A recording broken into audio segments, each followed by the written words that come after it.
Trombone. Oh, Canada!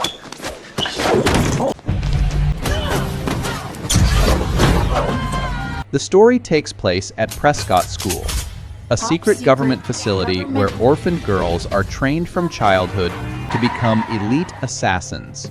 Emotions are forbidden, and obedience is absolute. Principal Hardman drills one rule into them: attachment is a spy's deadliest weakness. But student 83 is the exception. 83 has always yearned for a family, but at Prescott, that hope feels impossibly out of reach.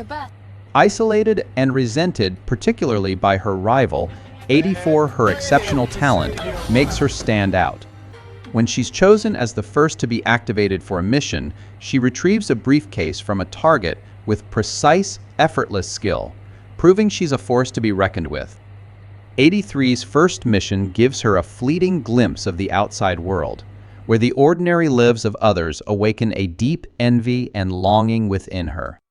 She begins to imagine a life beyond missions, and danger, a life defined by freedom. On her next assignment, the sight of carefree children only deepens her loneliness, making her feel more isolated than ever. Each movie and story draws 83 deeper into the teenage life she secretly craves, offering a fleeting escape from the cold, rigid world of Prescott. But the fantasy is short-lived. Back at school, she's handed a high-stakes assignment: capture Victoria Knox, a lethal arms dealer notorious for hunting Prescott agents. The selection only intensifies 84's jealousy. Just before the mission briefing, 83 is caught reading a teen magazine and is promptly scolded by Headmaster Hardman, yet he still entrusts her with the mission. Facing the cunning and ruthless Victoria Knox, 83's mission becomes more than a test of skill. It challenges her loyalty and resilience. She stages her own capture, only to swiftly overpower Knox's guards. In a bold move, she secures a balloon line to Knox just as a passing plane snags it, lifting them into the sky. But Knox, ever prepared, draws a hidden gun and shoots 83, sending her plummeting into the river below. Aboard the ship, Knox confronts Hardman, their eerily familiar exchange revealing hints of a shared, shadowy past. Meanwhile, below, 83 emerges from the river unharmed. As Hardman's voice crackles through the radio, a defiant thought rises freedom. She drops the device, knowing the act marks her as officially inactive. In that moment, she severs ties with Prescott, finally ready to pursue the life she's always dreamed of. To leave her past behind, 83 adopts a new identity, Megan Walsh, and enters a student exchange program. She selects the upbeat Larson family in Newton, America, as her hosts. Greeted with warmth by Mrs. Larson and her son Parker, Megan cautiously accepts their kindness. But Liz, the daughter, stays aloof and unimpressed, keeping her distance from the new arrival. Megan accidentally hugs a man she thinks is Mr. Larson, only to learn Mrs. Larson is divorced. Grateful for her host's warmth, she begins to feel at ease. Over dinner, she bonds with Parker, an aspiring ninja, while Liz remains distant. That night, Megan creates a cover map from magazine clippings to plan her new life, only to overdress for her first day of school. Megan soon finds herself the target of unwanted attention, mocked and bullied by her classmates. Reluctantly, Liz offers her a quirky backup outfit, a small, unexpected gesture that leaves Megan both touched and unsure how to react. After changing, she waits anxiously to be introduced, her nerves on edge until Roger arrives, offering a quiet reassurance that helps calm her. Roger, who works in stage lighting, isn't bothered when Megan accidentally insults his job by misquoting an article. Instead, he responds with kindness, becoming the first to show her genuine warmth. He quietly warns her to be cautious. The school bullies can make life difficult. Megan's big moment quickly soured when Gooch, the school bully, publicly humiliated her. Just as things hit rock bottom, Cash, the school's golden boy, stepped in. With his smooth voice and effortless charm, he performed a song just for her, instantly winning Megan's attention. He reassured her and invited her to join his band, emoticon opening the door to an exciting new chapter in her life.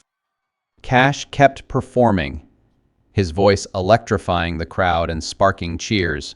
At lunch, the cheerleaders invited Megan to join them, but she politely declined. Remembering the manipulative tactics from Mean Girls, she suspected they'd humiliate anyone who let their guard down.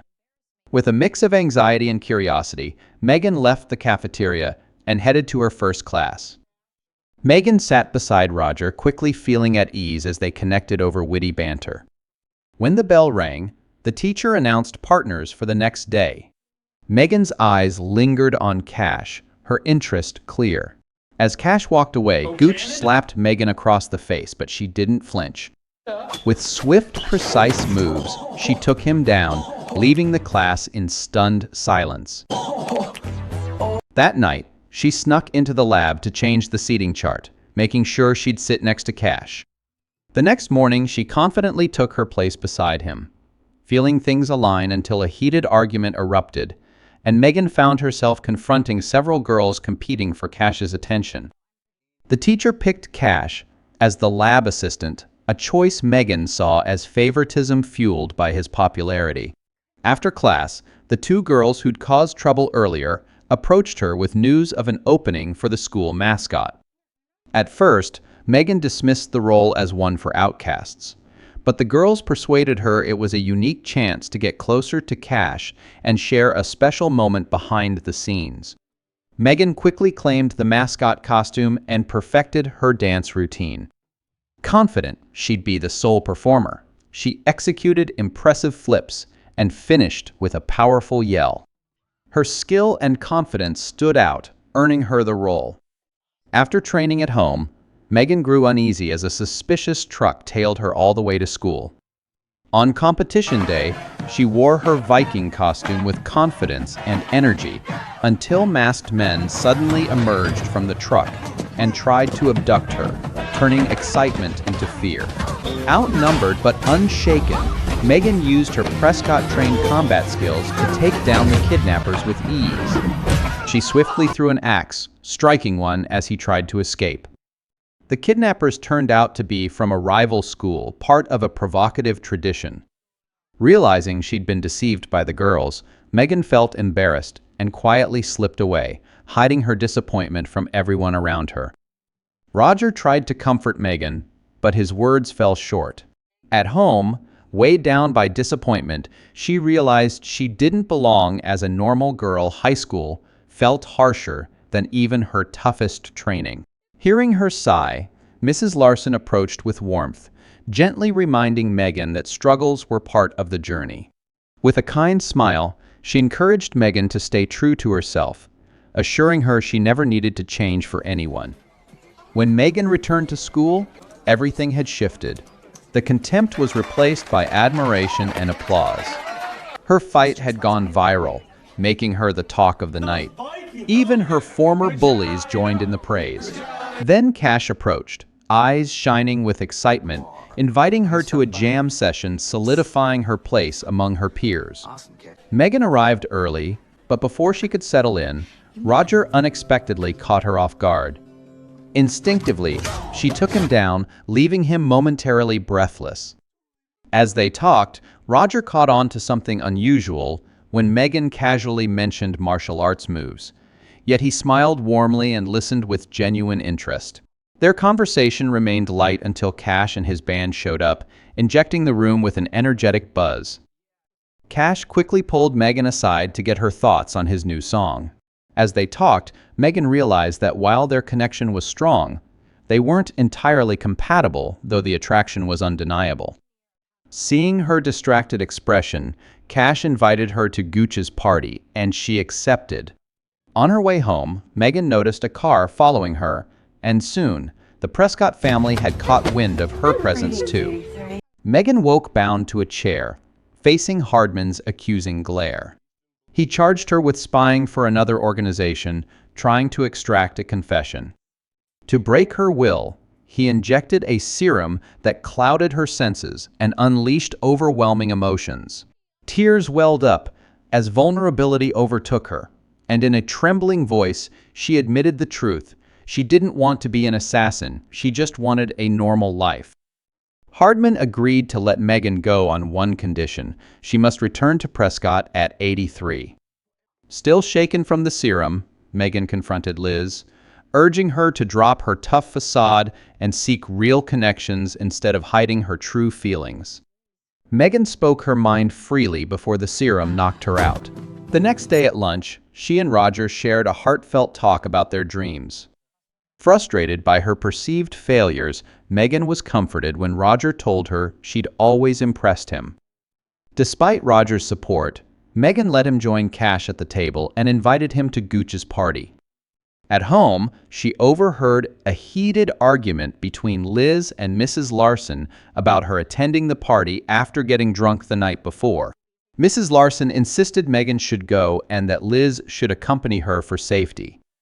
They arrived at Gooch's house to a lively party, loud music, drinks, and the energy Megan expected.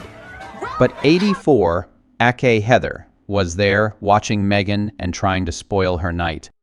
With charm, Heather soon captivated the crowd. Meanwhile, Liz found an intoxicated Gooch stumbling in the bathroom. Gooch, recognizing Liz, offered her a tequila shot. Taking Megan's advice, Liz relaxed and joined the party vibe. Upstairs, both Megan and Heather watched Cash, but it was Megan who caught his eye, leaving Heather sidelined. Meanwhile, Liz and Gooch bonded over shared interests in the bathroom. Roger arrived at the party and found Liz and Gooch having fun. After asking about Megan, he saw her kissing Cash downstairs and left in tears. The next morning, drunk Liz was passed out on the couch.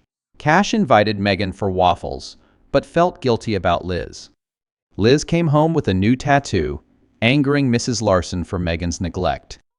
Despite the tension, Megan and Liz grew closer until Hardman unexpectedly stopped Megan on their way to school. Hardman demanded Megan return to Prescott, citing Knox's escape and her safety.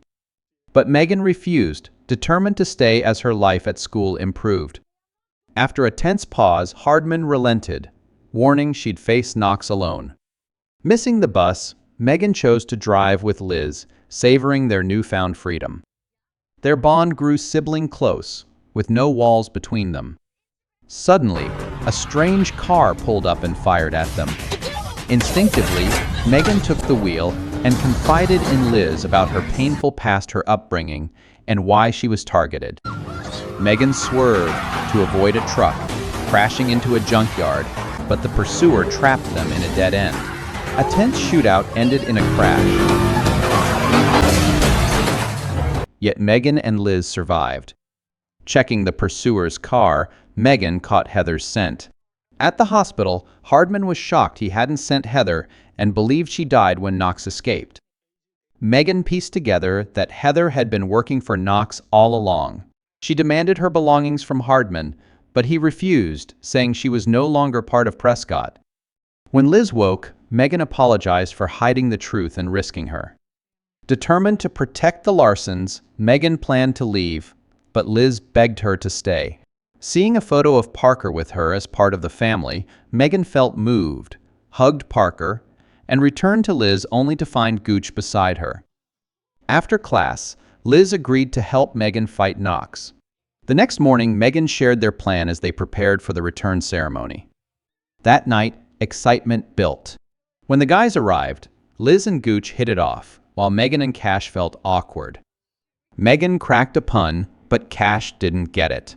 Megan realized Roger truly understood her and decided to break up with Cash before his concert. She apologized to Roger, confessing her feelings, but Heather quickly swooped in and started dating him. Frustrated, Megan confronted Heather, sparking a violent fight.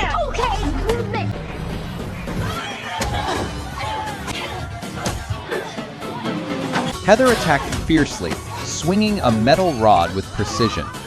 Despite Heather's relentless attack, Megan fought back fiercely, using a fire hose to pin her down. Heather threw dust in Megan's face, forcing her to flee. Revealing Knox's threat to the Larson family, Heather aimed to stab Megan, but Liz knocked her down with a corn dog. Megan seized the moment and quickly subdued Heather. Proud and determined, Liz and Megan fought their way home, taking down a guard en route.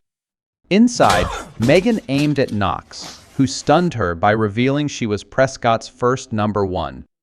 Before she could react, a guard seized Liz. Cornered, Megan surrendered but challenged Knox to a fair fight.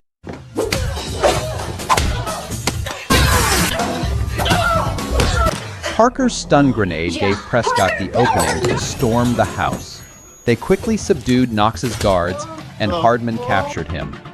Megan hugged Hardman, who confessed his feelings and offered her a covert return to Prescott while staying with the Larsons. At the party, Megan saw Cash bonding with the teacher but couldn't find Roger. As Roger left with his dad, Megan arrived by helicopter, smiled, and confessed her feelings, asking him out again. He gladly agreed. With Liz and Gooch, the two couples took to the sky, celebrating new beginnings. Megan had finally found the connection she craved, completing her life. Thanks for watching. Like, subscribe, and stay tuned.